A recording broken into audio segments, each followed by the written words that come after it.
Hello, I'm Derek. And I'm Eloa. And Derek, you're going to take a minute to tell us about Space to Share. Yeah, so Space to Share is nearly halfway through the book, right? So we've had Space to Think, and we're now doing Space to Connect.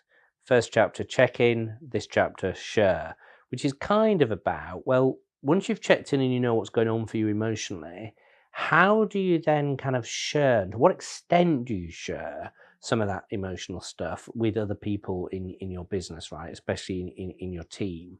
And what we look at really is why sharing emotions is necessary, because if you don't have some emotional connection and discourse, you're not getting rid of the emotions, you're kind of burying them, right? And they will pop up either in kind of random, clashes about something, and that's not really what it's about, right? It's about how you made me feel last week, right? Not the fact that, you didn't do the kind of report on time.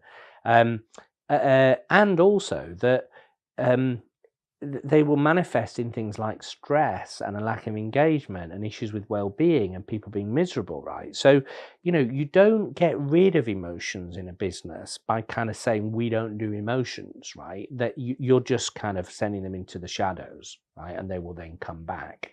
So this chapter looks at, well, how can you do that? There's concepts like psychological safety, how can you create that in a team? It looks at a thing called challenging conversation. So how do you actually have this tough stuff that you need to sometimes do with each other to get to what's really going on?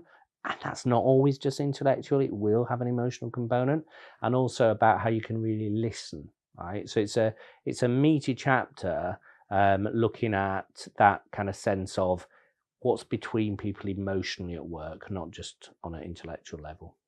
Brilliant, thank you. Lots of it's evidence-based, there's lots of data, there's lots of stories in this chapter and in our conversation about it.